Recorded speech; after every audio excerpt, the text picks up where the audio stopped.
যে বিষয়টা দেখে সত্যি আজকে খুব অবাক হয়েছি যে আমাদের অঞ্চলের মধ্যেও এরকম একজন প্রার্থী পাইছি যিনি মহিলাদেরকে পর্দার ভেতরে রেখে উনি বাহিরে দাঁড়িয়ে দাঁড়িয়ে কথা বলতেছেন।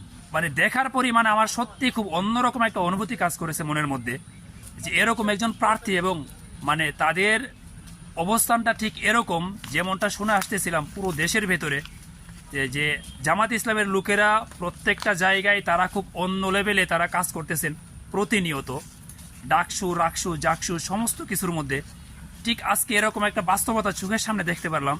এই বাস্তবতাটা দেখে সত্যিই খুব মানে মনের মধ্যে একটা অন্যরকম একটা ফিল কাজ করলো যে জামাত ইসলামের পক্ষে আসলে হয়তো সম্ভব ভবিষ্যৎ আমাদের বাংলাদেশ কিভাবে নির্মাণ হবে। আসলে অনেকে বলবেন যে পক্ষপাতিত্বভাবে কথা বলতেছি, আসলে না।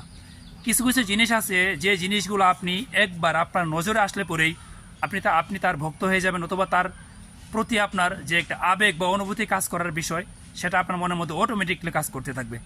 সত্যি বলতেছি মন থেকে, উনি বাহিরে দাঁড়িয়ে কথা বলতেছেন এবং মহিলাদের জন্য আলাদাভাবে কালো পর্দা দিয়ে মানে কথা শোনার ব্যবস্থা করলেন। সত্যি চাইলে কিন্তু উনি পর্দা সরিয়ে সরাসরি অন্যদের মতো কিন্তু সরাসরি উনি চাইলে মানে দাঁড়িয়ে কথা বলতে পারতেন। সেই কাজটা উনি না করে মানে মহিলাদেরকে ভেতরে রেখে উনি বাইরে দাঁড়িয়ে মানে উনি কথা বলতেছেন।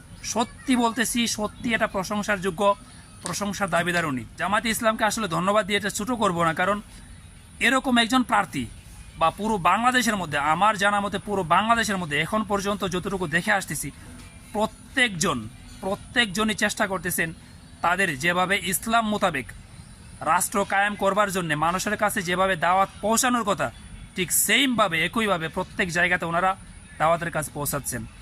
তবে জানি না সামনে কে ক্ষমতায় আসবেন কে ক্ষমতায় আসবেন না, তবে মনে রাখার মতো একটা দৃশ্য আজকে চোখের সামনে পড়লো। সত্যি বলতেছি, মন থেকে বলতেছি, মনে রাখার মতো আজকের একটা বিষয় চোখের সামনে পড়লো। ধন্যবাদ সবাইকে। পারলে ভিডিওটা শেয়ার করবেন এবং আপনি কোন দলকে সমর্থন করেন সেটাও কমেন্ট বক্সে জানাবেন, এবং আগামীতে কাকে ভোট আপনি দিতে চান সেটাও আপনি কমেন্ট বক্সে জানাবেন।